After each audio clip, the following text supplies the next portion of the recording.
This is lesson 2.2, Solving Inequalities Using Addition and Subtraction. If you checked out the last video, 2.1, Writing and Graphing Inequalities, then you're all prepped and ready to go for this lesson. So it says, just as you use properties of equality to produce equivalent equations, you can use properties of inequality to produce equivalent inequalities. Equivalent inequalities are inequalities that have the same solutions. Okay, so a lot of kids get confused when we start talking about properties of inequalities because they look a lot like properties of equalities. And equalities are equal, right? So whatever we do on one side of the equal sign, we have to do the same thing to the other. Same thing with an inequality. Even though inequalities aren't necessarily equal on both sides, we still want to keep whatever relationship there is between the two sides the same. So it still stands that whatever we do on one side of the inequality sign, we have to do to the other. The addition property of inequality says whatever we add on one side of the inequality, we have to add the same thing to the other. Okay, so if I had an example, let's look at an equation first. Let's say I had x minus 6 equals 10. This is my equation. Okay, and then I want an inequality that looks similar to that, right? So I'm going to use x minus 6 is greater than 10. And I'm going to solve both of these and graph their solution and kind of show you how the addition property of inequality looks just like the addition property of equality. Okay, so here I need to get the variable by itself. I need to get rid of minus 6. So to cancel that out, I do the opposite and I add 6. And whatever I do on one side of the equal sign, I have to do the same thing on the other side to keep the relationship the same. So these 6's cancel each other out, and I'm left with x equals 16 in this case, all right? With my inequality, same exact thing. I want to get x by itself, so to cancel out minus 6, I'm going to add 6, and whatever I do on one side of the inequality, I have to do the same thing to the other. Sounds like a broken record, I know. Those cancel out, and I'm left with x. Oops. Sorry, I'm a hot mess. I'm left with x, and then bring down my inequality sign. Nothing changes. I just bring it straight down. And then 10 plus 6 is 16. So now if I want to graph these two solutions, right, on a number line, I could draw my number line. That was a super crooked number line. Here's this one. And since 16 is part of my answer, I'm going to put it right in the middle. I could go up a number and down a number. I'll do the same thing over here. Oops. So I'm going to put my little bubble here. And since it's equal to 16, I shade in that bubble and I'm done. There's one answer for x, and that answer is 16. For my inequality, x is any number greater than 16. So I put my bubble on 16, but it can't be 16. So I don't shade in the bubble, but I'm going to shade in everything bigger than 16. Everything this direction. All right, so we can see the difference in the two graphs, how this has one solution, this has infinite solutions, starting anything above 16. To solve these two problems here, I solve them just the same. I use the addition property of equality and the addition property of inequality. It's the exact same thing, all right? The subtraction property of equality looks just like it, right? Just like, did I just say equality? I meant the subtraction property of inequality. So just like we did up above, we're going to try another problem, starting with an equation and then also an inequality. They're going to look just alike. So we're going to use m plus 7 equals 9. And m plus 7 is less than or equal to 9. Okay, and we're going to solve and graph both of these. So here, to get rid of plus 7, to get m by itself, I'm going to subtract 7. And whatever I do on one side of the equal sign, I got to do the same thing to the other. Okay, and then these 7's cancel each other out to 0, and I'm left with m bring down my equal sign. 9 minus 7 is 2. Done. Over here, I want to get m by itself. I need to cancel out plus 7, so I'm going to subtract 7. And whatever I do on one side of the inequality, I have to do the exact same thing to the other. So that's my subtraction property of inequality. Okay, these, forgot to cross them off, these 7s cancel each other out, and then I'm left with m is less than or equal to 2. So if I wanted to graph those solutions, my equation's pretty straightforward to graph.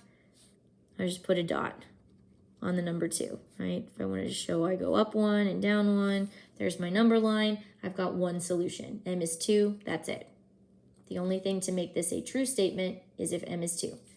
For the inequality, get my number line. I want 2 in the middle because that's part of my answer. This is all crooked, sorry. I can go up 1, 3, down 1, 1, put bubble on my 2 because that's the number of my solution. M is less than or equal to 2. Since I have this line underneath here, I shade in the bubble. And then I can shade in all the numbers less than 2, right? I'm going to go this direction. If I turn this into an arrow, it points this way.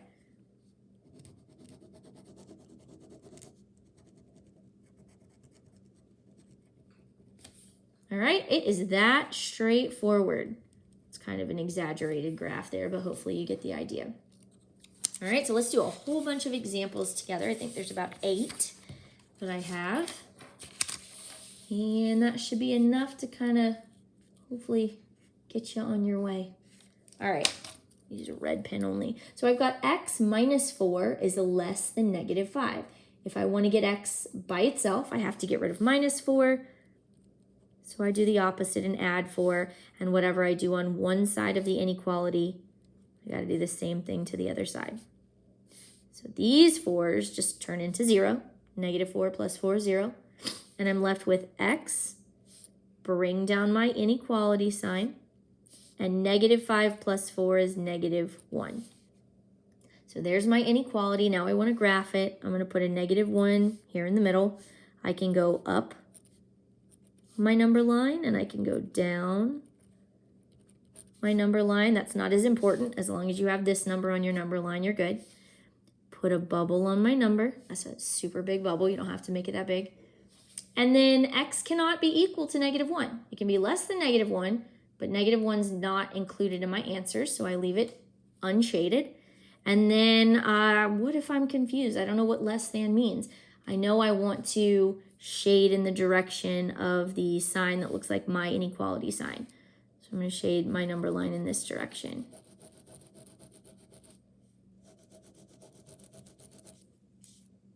It's really sloppy.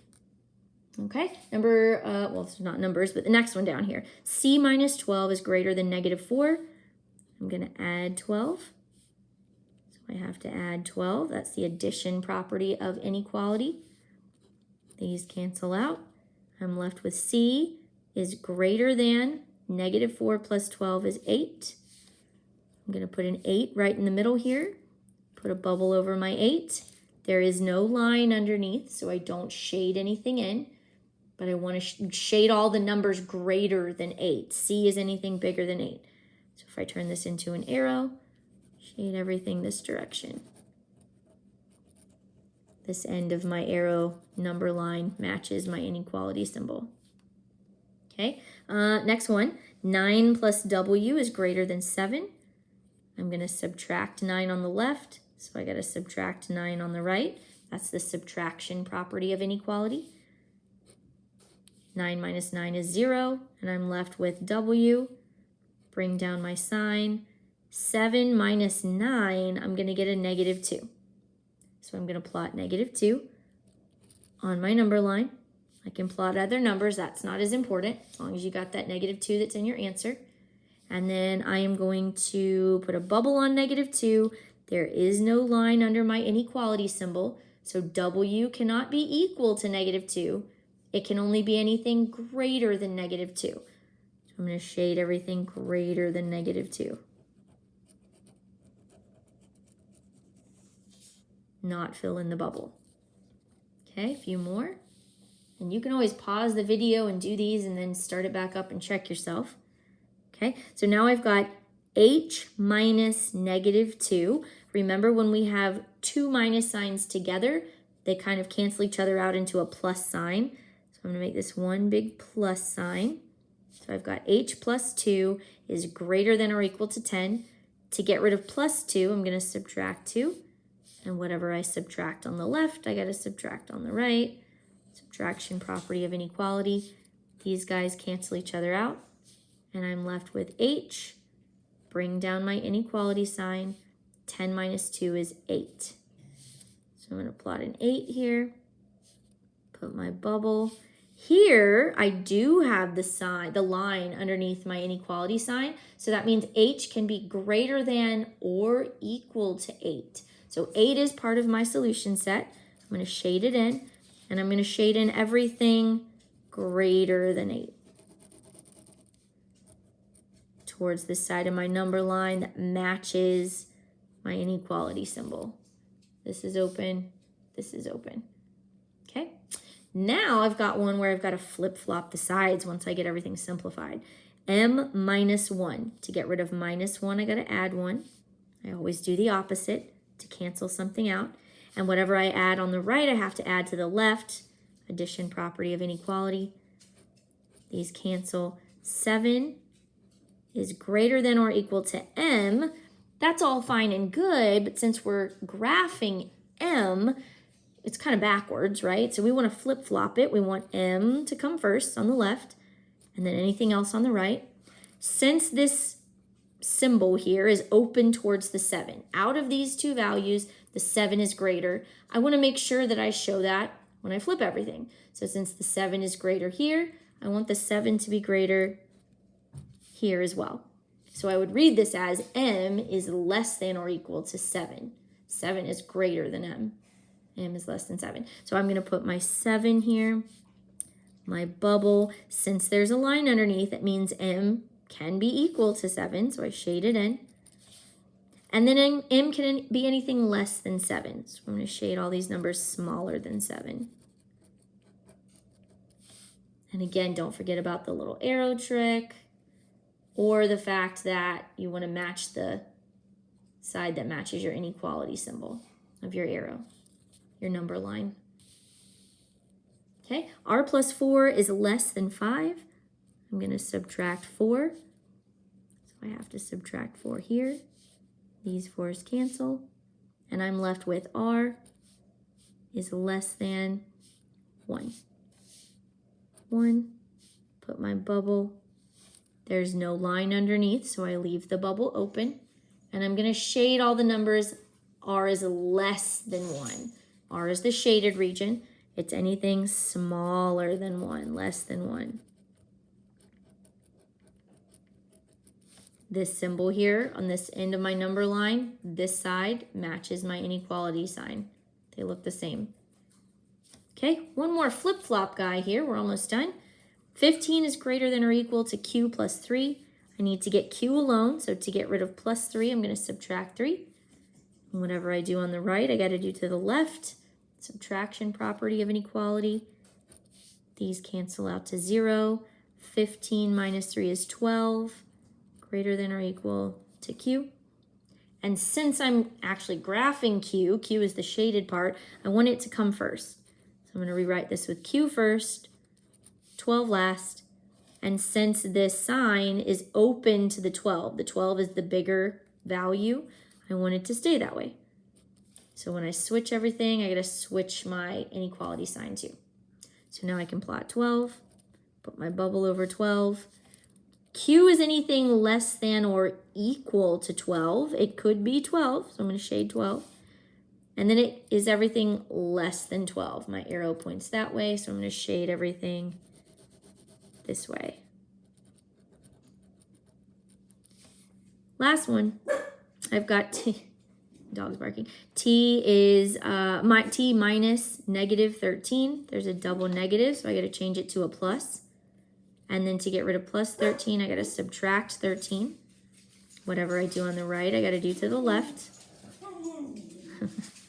And these 13s cancel. Negative 6 minus 13 is negative 19. Bring down my inequality sign, and then I've got this t left over. Okay, I want to flip-flop everything. I thought this was my last one, but I got one more. I want t to come on the left, negative 19 on the right, and since the inequality sign is open to the negative 19, I want it to stay that way. Okay, so I'm going to plot t. I'm going to shade it in here. So I got to put my negative 19 with my bubble.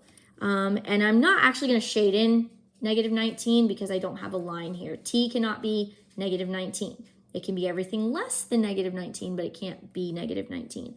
So I leave that open and I shade everything less than negative 19. This sign, this arrow right here matches my inequality symbol. If I change this to an arrow, it points that direction. So I know that's the way I had to shade. All right, if you have any questions and you're one of my students, let me know, and good luck.